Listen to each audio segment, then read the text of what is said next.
నమస్తే జీవనరేఖ కార్యక్రమానికి స్వాగతం. నేను జ్యోత్స్న. ఇప్పుడు అందరినీ కలవర పెడుతోంది నాఫెల్ నాష్. అసలు ఈ వ్యాధి లక్షణాలు ఏంటి? ఎలాంటి సింప్టమ్స్ ఈ వ్యాధి లక్షణాలుగా భావించాలి? ఎవరికైనా ఈ వ్యాధి సోకితే ఎలా తెలుసుకోవచ్చు? యశోద హాస్పిటల్స్ కు చెందిన డాక్టర్ శారదా పాసంగులపాటి గారు మనతో పాటు ఉన్నారు. వారిని అడిగి మరిన్ని వివరాలు తెలుసుకుందాం. నమస్తే doctor, welcome to studio. How you doctor? Very good, thank you. Doctor, ఈ మధ్యకాలంలో ఈ నాఫెల్ అండ్ నాష్ గురించి వింటున్నాం. అసలు ఏంటి డాక్టర్? ఎన్ఏఎఫ్ఎల్డి అండ్ నాష్ అంటే ఏంటి? ఇది మాకు తెలిసిందేనా అంటే నాకేదో కొత్తగా అనిపిస్తుంది. ఇది చాలా కామన్ గా అందరూ వింటున్నదే అండి ప్రాబ్లమ్. దీన్ని సింపుల్ లాంగ్వేజ్ లో లే టర్మ్స్ లో ఫ్యాటీ లివర్ ప్రాబ్లం అంటారు, ఆర్ ఫ్యాటీ లివర్ డిసీజ్. దాన్ని మెడికల్ టర్మ్స్ లో ఏంటంటే non alcoholic fatty liver disease అంటారు అనమాట. నాన్ ఆల్కహాలిక్ ఎందుకు అంటున్నారు విడిగా అంటే, alcohol related fatty liver disease కూడా ఉంటుంది కాబట్టి ఆల్కహాల్ తీసుకోని వాళ్ళకి స్పెసిఫిక్గా వచ్చే ఫ్యాటీ లివర్ డిసీజ్ని non alcoholic fatty liver disease అంటుంటారు అనమాట. అంటే బాడీలో ఫ్యాట్ ఉన్నట్టే లివర్లో ఉండాల్సిన దానికంటే ఎక్కువ ఫ్యాట్ ఉండటం, దాన్ని ఫ్యాటీ లివర్ డిసీజ్ అంటారు. డాక్టర్, మరి నాష్ అంటే ఏంటి? ఓకే, నాఫెల్డి అంటే only fat deposition in the liver అండి. అంటే లివర్ సెల్స్లో, లివర్లో కణాలు ఏవైతే ఉంటాయో దాంట్లో ఉండాల్సిన దానికంటే ఫ్యాట్ ఎక్కువ ఉండటం. నాష్ అంటే next stage of fatty liver. అంటే ఆ ఫ్యాట్ వలన ఆ సెల్స్ డ్యామేజ్ అవటం అనమాట, ఇన్ఫ్లమేషన్ అనేది జరుగుతుంది, అంటే కందుతాయి అన్నమాట సెల్స్. సో దాన్ని నాన్ ఆల్కహాలిక్ స్టియటోహెపటైటిస్ అంటారు. This is actually specialized severe condition. Severe అంటానికి కూడా లేదు, next level of condition. Okay, ఇంకా సివియర్ కండిషన్స్ అంటే లివర్ గట్టిపడటం, లివర్ ష్రింక్ అవడం, దాన్ని సిర్రోసిస్ అనే కండిషన్ అంటారు. బట్ నాఫెల్డి, నాష్ అనేవి యాక్చువల్గా sub divisions of the same condition అనుకోవచ్చు మనం. ఓకే డాక్టర్, ఈ ఫ్యాటీ లివర్ అంటే ఎప్పుడు మనకు దీని సిమ్టమ్స్ ఎట్లా తెలుస్తాయి? అసలు ఎందుకు వస్తుంది డాక్టర్? ఓకే, ఇది కంప్లీట్గా లైఫ్ స్టైల్ రిలేటెడ్ సమస్యనండి. If you go back 20 years ago, the prevalence of this condition was very less. అంటే చాలా కొద్ది మందిలో ఉండేది. బట్ ఇప్పుడు చూసుకుంటే ఆల్మోస్ట్ 25% ఆఫ్ ద పాపులేషన్కి, అంటే నలుగురిలో ఒకళ్ళకి ఫ్యాటీ లివర్ అనే సమస్య చూస్తున్నాం మనం.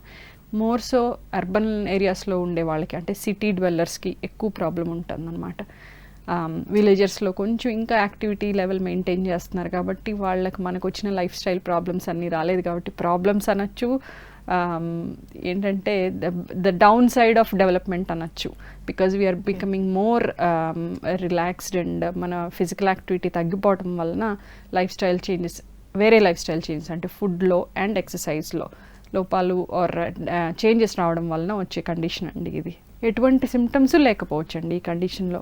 More often than not anyone who has fatty liver may not know they have a fatty liver. అంటే ఓన్లీ టెస్ట్ చేస్తే బయటపడే కండిషన్ అవ్వచ్చు. కొంతమందికి ఏంటంటే కొంచెం రైట్ సైడ్ కొంచెం బరువుగా ఉండటం పట్ల లివర్, ఎందుకంటే right upper part of the అబ్డమిన్లో ఉంటుందన్నమాట, కుడి భాగంలో పై భాగంలో ఉంటుందన్నమాట లివర్ సైజ్ పెరగటం వల్ల కొంతమందికి డిస్కంఫర్ట్ లాగా, బరువు లాగా ఉంటుంది. లేకపోతే కంప్లీట్గా సిమ్టమ్స్ ఏమీ లేకుండా రొటీన్గా అల్ట్రాసౌండ్ చేయించుకునే వాళ్ళకి, ఫర్ ఎగ్జాంపుల్ కిడ్నీ స్టోన్ ఉండి అల్ట్రాసౌండ్ చేయించుకోవటం, లేడీస్కి యూట్రస్ ప్రాబ్లమ్స్ వచ్చి, బ్లీడింగ్ ప్రాబ్లమ్స్ ఏమైనా వచ్చి అల్ట్రాసౌండ్ చేయించినప్పుడు లివర్లో ఫ్యాట్ అనేది బయటపడుతూ ఉంటుంది. ఇప్పుడు మోర్ ఆఫెన్ చూసేది మనం ఏంటంటేనండి, రొటీన్గా health testing, master health checks అని యాన్యువల్ చెక్స్ చేసుకుంటున్నారు. దాంట్లో ఇది కామన్గా బయటపడే ప్రాబ్లం ఇది. అండ్ డాక్టర్, అంటే ఇది ఎంతవరకు ప్రమాదకరం ఈ ఫ్యాటీ లివర్ అనేది? ఓకే, వెరీ గుడ్ క్వశ్చన్ అండి. ఫస్ట్ ఫ్యాటీ లివర్ అనగానే జనరల్గా ఇప్పుడు ఎట్లా అయిపోయిందంటే అందరికీ ఉంటుంది కదా, 1 in 4 అంటున్నారు, 25% దాకా ఫ్యాటీ లివర్ ఉంటుంది కదా, ఇది ఇగ్నోర్ చేయొచ్చు అనుకుంటారు చాలామందికి. ఈ నాఫెల్డి అనే స్టేజ్లో పెద్ద సీరియస్ కాదు కాబట్టి కొంతవరకు ఇగ్నోర్ చేయొచ్చు. ఓకే, ఎప్పుడైతే నాఫెల్డి, నాష్ అనే స్టేజ్కి వెళ్తుందో, అంటే లివర్ టెస్ట్ అబ్నార్మల్ అవుతాయి, లివర్లో ఇన్ఫ్లమేషన్ అనేది స్టార్ట్ అవుతుందో, దాని తర్వాత ఎప్పుడైతే స్టిఫ్నెస్ అనేది స్టార్ట్ అవుతుందో, అప్పుడు రివర్సిబిలిటీ అనే స్టేజ్, అంటే పూర్తిగా తగ్గిపోయే కండిషనా లేకపోతే మనం ఏం చేసినా తగ్గకుండా ముదిరే కండిషనా అనే స్టేజ్ ఐడెంటిఫై చేసి రివర్సిబిలిటీ ఉండే ఛాన్స్ ఉన్న స్టేజ్లో చాలా యాక్టివ్గా మనం ఇంటర్వ్యూన్ అయ్యి దాన్ని సీరియస్గా తీసుకొని, అమ్మో ఇదేదో ప్రాబ్లం నాకు అనేది తీసుకొని దానికి వర్క్ చేస్తే కంప్లీట్గా రివర్సిబుల్ అయ్యే ఛాన్స్ ఉందండి. కొన్ని స్టేజెస్లో బాగా లివర్ గట్టిపడిపోయి ఫైబ్రోసిస్ అంటాం, అడ్వాన్స్డ్ ఫైబ్రోసిస్ ఆర్ సిర్రోసిస్ అంటాం, అట్లాంటి స్టేజ్లో మేబీ రివర్సిబిలిటీ అనేది ఉండదు కాబట్టి అప్పుడు అంతా డ్యామేజ్ కంట్రోల్ అంటాం అనమాట. అప్పుడు ఆల్రెడీ డ్యామేజ్ అయింది, ఏదో అయిపోయింది. ఇప్పటి నుంచి ఇంతకంటే ప్రోగ్రెస్ అవ్వకుండా, లేకపోతేనో ఏదైనా కాంప్లికేషన్స్ రాకుండా ఉండటానికి అప్పుడు మనం ఫర్దర్ లైఫ్ స్టైల్ చేంజెస్ అనేది చేసుకోవాల్సి ఉంటుంది. అంటే ముందు ఇనీషియల్గానే దీన్ని గుర్తించినట్టే ఖచ్చితంగా దీని నుండి కోలుకోవచ్చు, అండ్ నెక్స్ట్ స్టేజ్కి వెళ్ళేటువంటి అది ఉండదు. అండ్ ఏదైతే సివియర్ కండిషన్ లివర్ సిరోసిస్ అంటామో అది అక్కడి దాకా వెళ్ళేటువంటి అవకాశం లేకుండా ముందుగానే దీన్ని కనుక అంటే గుర్తించాలి అంటే డాక్టర్ దీనికి ఎటువంటి సిమ్టమ్స్ అంతగా ఉండవు ఫ్యాటీ లివర్ ఉన్నటువంటి టైంలో, అంటే ఫస్ట్ స్టేజ్లో నలుగురిలో ఒకరికి ఉంటుంది అంటున్నారు, లైక్ ఇలా ఉన్నప్పుడు పెద్ద సిమ్టమ్స్ ఏముండవు, ఇబ్బంది లేదు అంటున్నారు. అండ్ ఎలా మనకు తెలుస్తుంది అంటే దీనికి రెగ్యులర్ చెకప్స్ లాంటివి వాటికి ఏమైనా వెళ్ళాలా, అసలు ఎట్లా తెలుస్తుంది? అసలు సింపుల్ ఫస్ట్ థింగ్ ఏంటంటేనండి, మనకి ఏమన్నా ప్రాబ్లం ఉండొచ్చా అనేది ఫస్ట్ థాట్ ఎక్కడ వస్తుందంటే మనం సెల్ఫ్ అసెస్మెంట్ చేసుకోవాలి ఎప్పటికప్పుడు.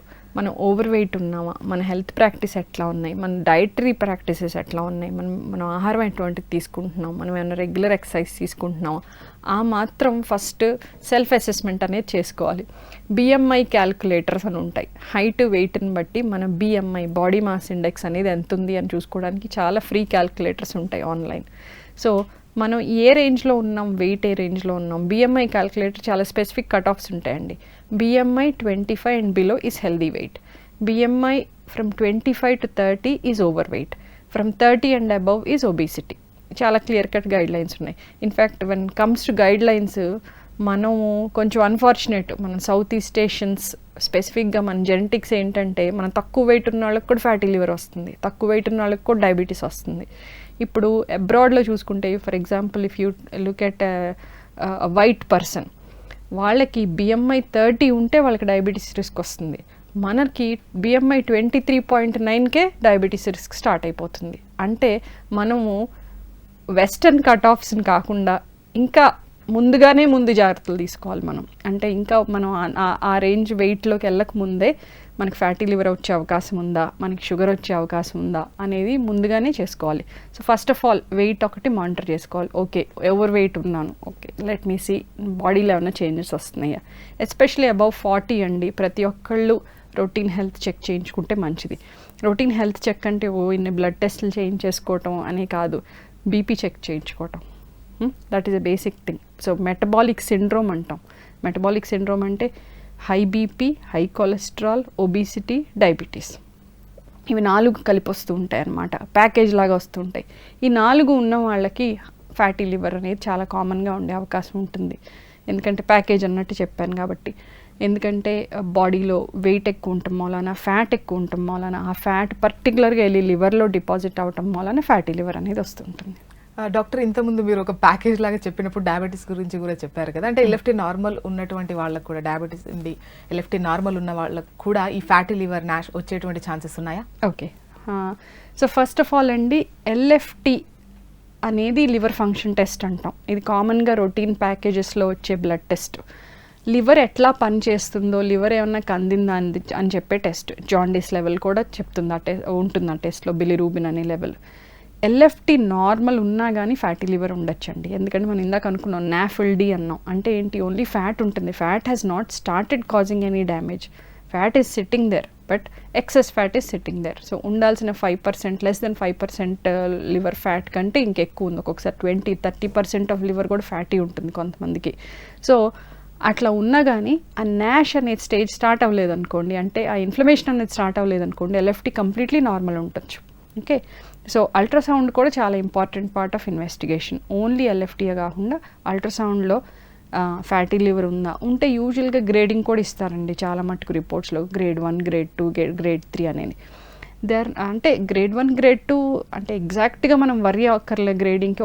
సేమ్ పర్సన్కి ఒకసారి గ్రేడ్ 2 రావచ్చు, గ్రేడ్ 3 రావచ్చు, బట్ ఫ్యాట్ ఉందా లేదా, ఫ్యాట్తో పాటు ఇన్ఫ్లమేషన్ ఉందా లేదా, ఈ 2 టెస్ట్లు కంబైన్డ్గా మనం చూడాల్సి ఉంటుంది, అలాంగ్ విత్ అదర్ పారామీటర్స్. నేను ఇందాక చెప్పాను కదా, మెటబాలిక్ సిండ్రోమ్లో డయాబెటీస్ రిస్క్ స్టార్ట్ అయిందా, బ్లడ్ ప్రెషర్ బార్డర్ లైన్ ఉంటుందా, ఓవర్ వెయిట్ ఉన్నారా, ఇవన్నీ కలిపి మనం చూసుకోవాలి ఎప్పుడు. అండ్ డాక్టర్, అంటే ఓవర్ వెయిట్ ఉన్న వాళ్ళకి ఆల్మోస్ట్ ఫ్యాటీ లివర్ ఉండే ఛాన్సెస్ ఉంటాయా? Yes and no is the answer. Fatty యూజువల్గా ఓవర్ వెయిట్ ఉన్న వాళ్ళకి ఫ్యాటీ లివర్ ఉండొచ్చు. The other side of the coin is బక్కగా ఉన్న వాళ్ళకి కూడా ఫ్యాటీ లివర్ ఉండొచ్చు. అది ఇంపార్టెంట్ అనమాట. మన స్పెషలీ మన ఇండియన్స్లో చూస్తాం, అది స్లిమ్ బాడీ డయాబెటీస్ అంటాం. చూడటానికి నార్మల్గానే ఉంటారు, పొట్ట కొద్దిగా ఉంటుంది, డయాబెటీస్ ఉంటుంది. అట్లాంటి వాళ్ళకి ఫ్యాటీ లివర్ అనేది ఉండొచ్చు. దానికి మెయిన్గా ఏంటంటే కొంతవరకు లైఫ్ స్టైల్ ఈజ్ రెస్పాన్సిబుల్, కొంతవరకు జెనెటిక్ కారణాలు రెస్పాన్సిబుల్. అండ్ డాక్టర్, ఇప్పుడు ఓవర్ వెయిట్, ఒబేస్ ఎలా తెలుస్తుంది? చాలా మందికి దానికి ఇది డిఫరెన్షియేషన్ కూడా అర్థం కాదు. ఈవెన్ వెయిట్ తగ్గాలి అని అనుకున్నటువంటి వాళ్ళు కూడా చాలా ఎక్సర్సైజెస్, డైట్లు చేస్తూ ఉంటారు. అండ్ వాళ్ళ కొలెస్ట్రాల్ లెవెల్ చూస్తే మళ్ళీ వేరే లెక్కలు చూపిస్తూ ఉంటాయి. అండ్ ఎట్లా తెలుస్తుంది ఈ డిఫరెన్షియేషన్ అనేది ఎట్లా ఉంటుంది? ఓకే, సో ఇందాక చెప్పాను BMI క్యాల్కులేటర్ అని. దానికి కావాల్సింది హైట్, వెయిట్. ఈ రెండు చాలా ఈజీలీ అవైలబుల్ పారామీటర్స్ అండి. మనం ఏం డాక్టర్ దగ్గరికి కూడా వెళ్ళనక్కర్లేదు. ఒక వెయింగ్ మెషిన్, హైట్ తెలుసుకుంటే BMI క్యాల్కులేటర్స్ చాలా ఫ్రీ క్యాల్కులేటర్స్ వైడ్లీ అవైలబుల్ ఉన్నాయండి. ఇంటర్నెట్లో BMI క్యాల్కులేటర్ అని కొడితే మీకు ఒక 20 ఫ్రీ క్యాల్కులేటర్స్ వస్తాయి. దాంట్లో హైట్, వెయిట్ టైపింగ్ చేస్తే BMI వాల్యూ ఇచ్చేస్తుంది అనమాట. ఇందాకన్నట్టు up to 25 reasonably safe, but 25 and above there is need to worry, because this is where the risk of the metabolic syndrome starts అనమాట. ఇక్కడి నుంచి ఒకటి కాకపోతే ఒక ప్రాబ్లం మొదలయ్యే అవకాశం ఉంది.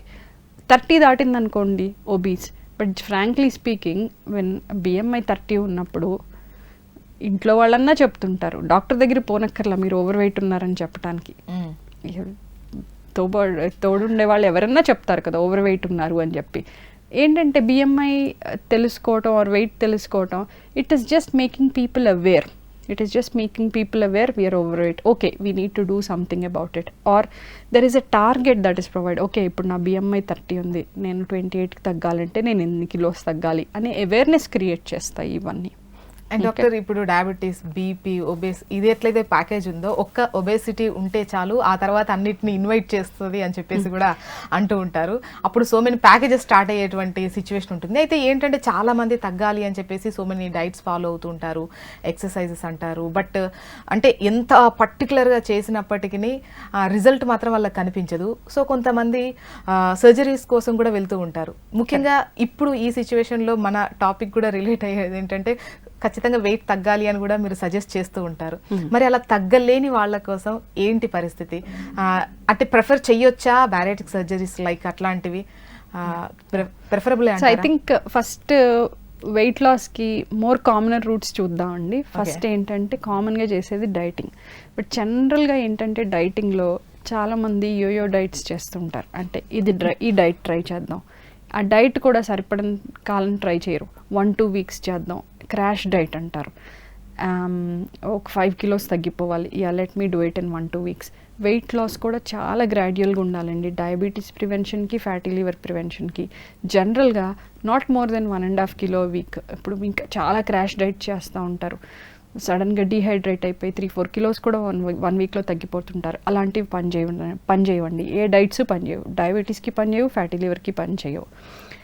సస్టైన్డ్గా ఉండాలి వెయిట్ లాస్ అంటే you have to think of a long term diet and that suits you.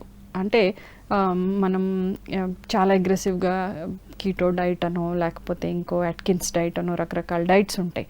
ఇవన్నీ చాలా అగ్రెసివ్గా చేసేసి షార్ట్ టర్మ్లో చేసేద్దాం, షార్ట్ టర్మ్ రిజల్ట్స్ అంటే రాదు. ఇది నేను కొత్తగా చెప్పేదేం కాదు, అందరికీ తెలిసిందే.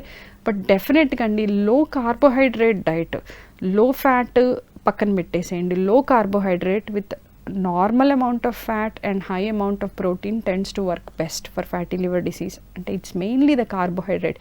ఫస్ట్ థింగ్ ఫ్యాటీ లివర్ అనగానే ఆయిల్ తగ్గించేద్దాం అనుకుంటారు, అది కాదు. యాక్చువల్గా అన్నం తగ్గించాలి, అన్నం రొట్టెలు తగ్గించాలి. So total amount of carbohydrate ఒకసారి కట్ చేస్తే ఏంటంటే మోర్ సస్టైనబుల్ డైట్స్ కూడా low carb diets are more sustainable also. అంటే ఏంటంటే ఎక్కువ కాలం చేయగలరు, ఎందుకంటే కొంచెం అన్న సాటిస్ఫాక్షన్ ఉంటుంది, మంచి కూర తిన్నామే. కొంచెం ఆబ్వియస్లీ ఉప్పు కూడా తగ్గించాలి, కొంచెం ఆయిల్ రీజనబుల్గా ఉండి కొంచెం తృప్తినిచ్చే భోంచేసే ఫుడ్ తిన్నాం అనుకోండి, అది కొంచెం లాంగ్ టర్మ్లో చేయొచ్చు. అంతేగాని అచ్చంగా ఆయిల్ తీసేసి డ్రై కర్రీ ఏదో తిని రీజనబుల్గా ఇది తిన్నాం అనుకోండి, సెటైటీ అనేది కూడా ఉండదు. అంటే కడుపు లేకపోతే ఎంతో కాలం చేయలేరు. కాబట్టి లో కార్బోహైడ్రేట్ మీద ఎక్కువ ఫోకస్ చేయమని నేను చెప్తుంటాను పేషెంట్స్కి. అండ్ ఒక్కొక్కసారి మనం ఇన్ని కిలో క్యాలరీస్ అంటే 1600 kilo calories or 1800 kilo calories అనే డైట్స్ కూడా ప్రిస్క్రైబ్ చేస్తుంటాం. ఎందుకంటే not only does it help patients, ఇక్కడ మనం తప్పు చేస్తున్నామా అనేది ఒకటి తెలుస్తుంది. ఒకసారి ఆ డైట్ మనం ఒక డైట్ షీట్ అనేది ఇచ్చేస్తే ఇదన్నమాట మనం తప్పు చేస్తుంది అనేది. Secondly they will know exactly how many calories they are getting, so that they can work on themselves. Okay, ఇది తీసేస్తే నాకు ఇన్ని క్యాలరీస్ తగ్గుతాయి. టోటల్ అమౌంట్ ఆఫ్ క్యాలరీస్ కూడా అంత వర్రీ అవ్వద్దని నేను చెప్తాను. Total amount of calories from carbohydrates అది ఎక్కువ మనం దృష్టి పెట్టాల్సి ఉంటుంది. సో ప్రోటీన్ ఎక్కువ తీసుకొని రీజనబుల్గా ఫ్యాట్స్ తీసుకొని కార్బోహైడ్రేట్స్ తగ్గిస్తే బాగా పనిచేస్తాయి. అది first thing. Next coming to exercise. Okay, the fantastic thing about exercise is even in the absence of weight loss, exercise helps fatty liver patients. Okay, so బాగా exercise చేసి అబ్బో అయినా వెయిట్ తగ్గట్లేదే అని అనుకుని బాధపడే వాళ్ళకి the good news is that it still helps fatty liver. Okay, so it doesn't have to reduce your weight or total body fat కనిపించకపోయినా లోపల మాత్రం ఎగ్జాక్ట్లీ లోపల మాత్రం బెనిఫిట్స్ అనేవి ఉంటాయి. This has been proven and studies అండి, ఇది ర్యాండమ్గా చెప్పిన మాట కాదు. సో ఎక్సర్సైజ్, ఏ ఎక్సర్సైజెస్ అనేది it again depends on patient మొబిలిటీని బట్టి, ఇష్టాన్ని బట్టి, ఫెసిలిటీస్ని బట్టి అట్లా చూస్ చేసుకోవచ్చు. సింపుల్ వాకింగ్ అన్నా చేయొచ్చు, లేకపోతే జిమ్ ట్రైనింగ్ దాకా అన్నా చేయొచ్చు, లేకపోతే యోగా లాంటివో, లేకపోతే మజిల్ ట్రైనింగ్ ఎక్సర్సైజ్ అన్నా చేసుకోవచ్చు. యూజువల్లీ ఏంటంటే రెండు మిక్స్ చేస్తే బాగుంటుంది అనమాట. కొంచెం కార్డియో అంటే వాకింగ్ ప్లస్ కొద్దిగా muscle exercises or muscle strengthening exercises and breathing exercises ఇట్లాంటివన్నీ కంబైన్ చేసుకుంటే బాగుంటుంది. Minimum of 45 minutes of exercise at least 3 to 5 times a week is what is recommended అండి for fatty liver and prevention of fatty liver and reduction of fatty liver రెండిటికి ఈ exercises. No specific fancy exercise ఏం అక్కర్లేదండి. The third thing we were talking about is weight reduction surgeries or weight loss surgeries or ఇంకా fancy term ఏంటంటే bariatric surgeries. Bariatric surgery కూడా weight లాస్కి plus fatty liver ట్రీట్మెంట్కి use చేసే ఒక treatment అండి. బిఎంఐ లెవెల్ 30+ అంటే ఒబేసిటీ రేంజ్లో ఉన్నప్పుడు ప్లస్ ఏమన్నా ఆల్రెడీ ఈ మెటబాలిక్ సిండ్రోమ్ అనే ప్యాకేజ్ అన్నాను చూసారా, అలాంటివి ఏమన్నా ప్రాబ్లమ్స్ ఆల్రెడీ వచ్చేసినప్పుడు ఆఫర్ చేసే ట్రీట్మెంట్ ఇది. దీనికి కూడా బిఫోర్ సర్జరీ ఎంతో కొంత వెయిట్ లాస్ అనేది పేషెంట్ని మోటివేట్ చేయడానికి ఎంకరేజ్ చేస్తాం అనమాట, either through diet or through exercise. So ఒక్క few % of body weight reduction అనేది పేషెంట్ దగ్గర నుంచి మేము ఎక్స్పెక్ట్ చేసి అప్పుడే వెయిట్ లాస్ సర్జరీస్ అనేది రికమెండ్ చేస్తాం అనమాట. సో చాలా significant reductions in liver fat జరుగుతుందండి. లివర్ కండిషన్ అనేది రివర్సిబిలిటీ కూడా మనం చూస్తుంటాం ఆఫ్టర్ బ్యారియాట్రిక్ సర్జరీస్. ఓకే, ఇక డాక్టర్ ఆల్కహాల్ విషయానికి వద్దాం. ఆల్కహాల్ కన్జంప్షన్ ఆఫ్ కోర్స్ అది హార్మ్ఫుల్, అది తెలిసిన విషయం. బట్ అయినప్పటికీ ఆల్కహాల్ కన్జంప్ చేస్తే ముఖ్యంగా ఈ ఫ్యాటీ లివర్కి సంబంధించి ఎంత ప్రమాదం? 2 points అండి. Alcohol any form of liver డిసీజ్కి బ్యాడ్, ఎందుకంటే మనకు తెలుసు ఆల్కహాల్ వలన కూడా లివర్ డిసీజ్ వస్తుంది. ఇందాక చెప్పాను ఆల్కహాల్ రిలేటెడ్ ఫ్యాటీ లివర్ అనే ప్రాబ్లం కూడా వస్తుంది, అనే ప్రాబ్లం ఉంటుంది. కాబట్టి నాన్ ఆల్కహాల్ అనే ప్రాబ్లం అనే ఫ్యాటీ లివర్ ప్రాబ్లం సెపరేట్గా మనం ఐడెంటిఫై చేసాం. So alcohol, any amount of alcohol is unsafe when the liver disease is advanced, full stop. Non advanced liver disease స్టేజ్లో small amounts of alcohol might be permitted, but again this should be a patient to patient decision అండి. చూసి patient liver condition ఎంత బ్యాడ్గా ఉంది, liver test ఎట్లా ఉన్నాయి అనే దాన్ని బట్టి ఇన్ఫ్రీక్వెంట్గా ఏమన్నా తీసుకుంటామని పేషెంట్స్ అడిగితే అప్పుడు అలౌ చేస్తూ ఉంటాం. నెక్స్ట్ సెకండ్ పాయింట్ వచ్చేసి చాలామందికి మనకు చూడటానికి ఏమో non alcoholic fatty liver patients లానే ఉంటారు, ఓవర్ వెయిట్ ఉండి కొలెస్ట్రాల్ ఉండి ఇట్లాంటివన్నీ ఉంటారు. కానీ వాళ్ళు కొద్దిగా ఆల్కహాల్ కూడా తీసుకుంటూ ఉంటారు. అట్లాంటి వాళ్ళని నాన్ ఆల్కహాల్లో పెట్టాలా ఆల్కహాల్లో పెట్టాలనే కన్ఫ్యూజన్ ఉంటుంది. అందుకని ఇప్పుడు యాక్చువల్గా మనం మాట్లాడుకుంటే నాన్ ఆల్కహాలిక్ నాఫిల్డీ అనే టర్మ్స్ కూడా మారిపోయింది. ఇప్పుడు మ్యాఫిల్డీ అనే పేరు పెట్టేశారు దీన్ని, metabolic associated fatty liver disease అని. అంటే ఏంటంటే ఆల్కహాల్ తీసుకున్న వాళ్ళకి కూడా ప్రిడామినెంట్గా ఈ ఫ్యాటీ లివర్ ప్రాబ్లం ఉన్న వాళ్ళకి MAFLD అని పెట్టేశారు అనమాట. సో ఆ కన్ఫ్యూజన్ తీసేశారు. ఇంతకుముందు మాకు ఉండేది కన్ఫ్యూజన్, ఆల్కహాల్ తీసుకుంటున్నారు ఏ కేటగిరీలో పెట్టాలి, ఎట్లా ట్రీట్ చేయాలి అని. ఆల్కహాలిక్ కాదు, టోటల్ మెటబాలిక్ అనేది పెట్టేశారు. క్లియర్ కట్ ఆల్కహాలిక్కే ఉంటాం, but alcoholic behaving like a fatty liver patient is now in this new category. Okay doctor, ఇప్పటి వరకు ఒబేస్ అనుకున్నాం, డయాబెటిక్ కండిషన్స్లో ఉన్న వాళ్ళకి ఎట్లా ఉంటుంది అనుకున్నాము. అయితే ముఖ్యంగా చిన్నపిల్లల విషయానికి వద్దాం డాక్టర్. వాట్ అబౌట్ చిల్డ్రన్లో కూడా ఇది వచ్చే ఛాన్సెస్ ఎంతవరకు ఉన్నాయి, ఎంత ప్రమాదకర స్థాయిలో ఉంటుంది, అసలు ఎందుకు వాళ్ళకు వచ్చే ఛాన్సెస్ ఉంటాయి? కరెక్ట్ అండి. ఇప్పుడు మనం చూస్తున్న న్యూ ఎపిడమిక్ అండి, చైల్డ్హుడ్ ఒబిసిటీ అనేది new epidemic. There is no denying that. మనం స్కూల్కి వెళ్ళినా పార్క్కి వెళ్ళినా చూస్తుంటే ఎంత ఓవర్ వెయిట్ చిల్డ్రన్ ఉంటున్నారో మనం చూస్తూనే ఉన్నాం. ఓవర్ వెయిట్ చిల్డ్రన్కి కూడా ఓవర్ వెయిట్ అడల్ట్స్ లాగానే ఫ్యాటీ లివర్ వచ్చే అవకాశం ఉంటుందండి. Because this happens at a very early age. ఇప్పుడు లివర్లో ఏదైనా మనం క్యూములేటివ్ ఇంజరీ అంటాం. సో ఎన్నేళ్ల పాటు వీళ్ళకి ఫ్యాటీ లివర్ ఉంది, ఎన్నేళ్ల పాటు లివర్ డ్యామేజ్ జరుగుతుంది, ఇన్నేళ్ల పాటు ఉంది కాబట్టి వీళ్ళకి ఈ ఏజ్ కల్లా ఫ్యాటీ లివర్ వలన సిరోసిస్ వచ్చే అవకాశం అట్లా ఎంత ఉంది అనేది మనం క్యాల్కులేట్ చేస్తాం. ఇప్పుడు చైల్డ్హుడ్ ఒబిసిటీకి వచ్చేటప్పటికి ది ఎక్స్పోజర్ టు ఫ్యాట్ అనేది ఇట్ ఈస్ లాంగర్ కాబట్టి వాళ్ళకి లైఫ్లో ఫ్యూచర్ ప్రాబ్లమ్స్ అనేవి వచ్చే రిస్క్ ఎక్కువ ఉంటుందన్నమాట. అడల్ట్ ఆన్సెట్ ఫ్యాటీ లివర్ కంటే చైల్డ్హుడ్ ఆన్సెట్ ఫ్యాటీ లివర్లో risk of diabetes, risk of heart disease, risk of fatty liver related liver complications వచ్చే అవకాశం కూడా ఎక్కువ ఉంటుందన్నమాట. ఇది ఇప్పుడు ఇందాక అనుకున్నట్టు BMI క్యాల్కులేటర్స్ అంటే స్పెసిఫిక్ చిల్డ్రన్ కొంచెం డిఫరెంట్ BMI క్యాల్కులేటర్స్ ఉంటాయండి. యూజువల్గా చిల్డ్రన్కి ఏంటంటే పర్సెంటైల్స్ అని చూస్తాం. సో ఇప్పుడు 100 మంది పిల్లల నుంచో పెట్టామనుకోండి, వెయిట్ 0 to 100 వాళ్ళ అనే ఆర్డర్లో నుంచో పెట్టామనుకోండి, 5 to 85 ఈజ్ హెల్దీ అండి. Under 5 is undernourished or weak children, like malnutrition children. Malnutrition అంటే over nutrition also comes under malnutrition. Okay, so under nutrition and over nutrition. So 85% plus ఉంటే కనుక వాళ్ళని ఓవర్ వెయిట్ చిల్డ్రన్ అంటాం. So వాళ్ళకి specific range cut offs ఉంటాయి.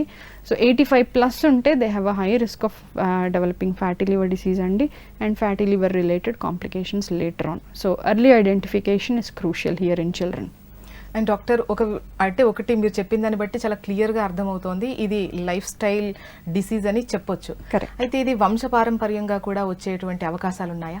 Okay అండి, డెఫినెట్గా there is a rule of genetic అండి. ఇందాక మీరు అన్నారు ఎంత తక్కువ తిన్నా, ఎంత ఎక్సర్సైజ్ చేసినా కొంతమంది వెయిట్ లూజ్ అవ్వలేరు. అక్కడ డెఫినెట్గా జెనెటిక్ ఫ్యాక్టర్స్ ఉంటాయండి కొన్ని. కానీ జనరల్గా మనం 10 మందిని చూస్తే ఈ ఫ్యాటీ లివర్ ప్రాబ్లంలో మేబీ ఒకళ్ళిద్దరికి ఈ జెనెటిక్ రీజన్స్ వలన ఫ్యాటీ లివర్ వచ్చిన అవకాశం ఉంటుంది.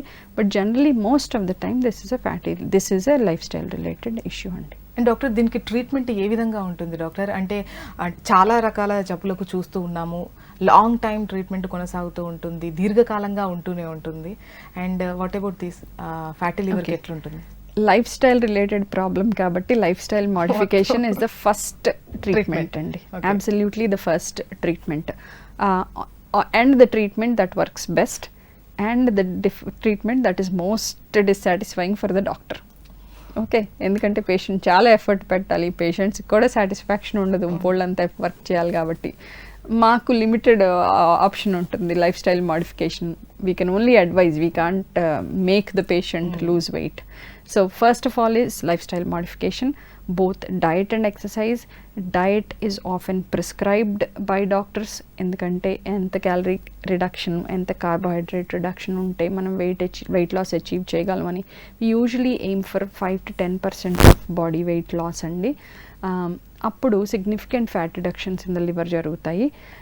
అండ్ ఎక్సర్సైజ్ ఇందాక చెప్పినట్టు వెయిట్ లాస్ కాకపోయినా కానీ exercise helps this fatty liver condition. So regular exercise is recommended. These 2 are the first things.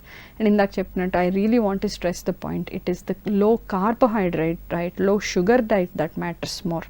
So ఎంత అన్నం తింటున్నాం దాంట్లో కొంచెం పోర్షన్ సైజ్ తగ్గించేయమంటాను, లేదా అన్నంలో కొద్దిగా మిల్లెట్స్ కలుపుకొని తినమంటా. అంటే అచ్చంగా మిల్లెట్స్ తినమంటే కూడా పేషెంట్స్కి ఇబ్బందిగా ఉంటుంది. So what I recommend is that ఒక 1/4 మిల్లెట్స్ 3/4 రైస్ తోటి స్టార్ట్ చేసి స్లోగా half millets half rice, then whole millet rice ఇట్లాంటివి స్లో గ్రాడ్యువల్గా చేయాలండి ఈ చేంజెస్ అన్నీ. 2 రొట్టెలు తినేవాళ్ళు 1 రొట్టె, పోర్షన్ కంట్రోల్, కూరలు అంతే తినమంటాను. సో ఇట్లా స్లోగా డైట్లో చేంజెస్ చేసుకుంటూ అండ్ ఎక్సర్సైజ్ చేసుకుంటూ త్వరగా తగ్గిపోవాలని ఆల్ ఆఫ్ సడన్ గా ఏదో జరిగిపోవాలన్న కూడా చేయకూడదు. గ్రాడ్యువల్గా తగ్గుతూ ఫ్యాటీ లివర్ని మనం రివర్స్ కూడా చేసుకోవచ్చు. కూడా డిఫరెన్షియేషన్ ఉంటుందా?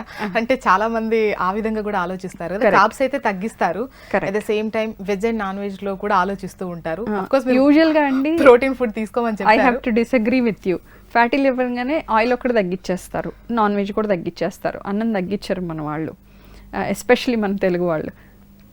నాన్ వెజ్ తినటంలో ప్రాబ్లం లేదండి. నాన్ వెజ్లో హై ప్రోటీన్ ఉంటుంది. నాన్ వెజ్ వండే విధానంలో కొంచెం మార్పులు చేసుకొని ఆయిల్ తక్కువ వేసుకొని నాన్ వెజ్ కూడా తినచ్చు. కార్బోహైడ్రేట్స్ ప్రపోర్షనేట్గా తగ్గించుకుంటే non veg is not harmful, but the excess oil should be controlled అనమాట. ఓకే డాక్టర్, ఇక ట్రీట్మెంట్ గురించి, ఈ ఫ్యాటీ లివర్ ట్రీట్మెంట్ ఎట్లా ఉంటుంది? ఓకే, సో ఇందాక లైఫ్ స్టైల్ మోడిఫికేషన్స్ గురించి చెప్పుకున్నామండి. మెడికేషన్స్ గురించి కూడా కొంతవరకు చెప్పుకోవచ్చు. చాలామందికి ఒక అపోహ ఉంటుంది, ఫ్యాటీ లివర్ అంటే మెడిసిన్స్ ఉండవు అని చెప్పి. ఫ్యాటీ లివర్లో మెడిసిన్స్ లేకపోవడం కాదండి, మెడిసిన్స్ అవైలబుల్ ఉన్నాయి. బట్ మెడిసిన్స్ స్టార్ట్ చేస్తే మెడిసిన్ ఎంతకాలం కంటిన్యూ చేయాలనే విషయం మాకు తెలియదు. ఫస్ట్ ఆఫ్ ఆల్ లైఫ్ స్టైల్తో లైఫ్ స్టైల్ మోడిఫికేషన్స్ తోటి జబ్బు తగ్గించుకుంటే మెడిసిన్స్ అక్కర్లేదు కదా. అందుకని we generally tend to discourage long term medication in this condition so that patients will work harder. Secondly, there are some medications. Firstly, vitamin E andi. Vitamin E in the short term has shown benefits in fatty liver disease. Okay, and other supportive medications for liver kuda istu untam. Ippudu kotta medications vachinayi. Diabetes ki iche medications vallana kuda fatty liver tagutundi. Metformin anedi useful drug untundi. Saroglitazar అని ఒకటి recent ga vachina drug undi. అది diabetes kuda పనిచేస్తుంది, fatty liver kuda పనిచేస్తుంది. ఇట్లా fatty liver గురించి చాలా awareness sources ఉన్నాయండి. డెఫినెట్గా మనం కామన్గా పేపర్లో చూస్తూ ఉంటాము, ఇట్లా టీవీ ఛానల్స్లో కూడా ఫ్యాటీ లివర్ చూస్తూ ఉంటాం. Specific websites also. One of the good websites is a website called NASH 24/7. దాంట్లో ఫ్రీక్వెంట్ అప్డేట్స్ కూడా వస్తూ ఉంటాయి దీని గురించి. Okay, thank you doctor, thank you very much. NAFLD fatty liver అంటే ఏంటి, నాష్ అంటే ఏంటి, అసలు ఎందుకు వస్తుంది, ముందుగానే లైఫ్ స్టైల్ మోడిఫికేషన్ చేసుకొని ఓవర్ వెయిట్ తగ్గించుకున్నట్లయితే అంత పెద్ద ప్రమాదకరం ఏం కాదు, అండ్ అదే విధంగా యశోదలో ఎటువంటి ట్రీట్మెంట్ ఉందో కూడా చాలా చక్కగా వివరించారు. Thank you very much. Thank you అండి, నమస్తే. ఇది ఇవాల్టి జీవన రేఖ. చూస్తూనే ఉండండి HM TV.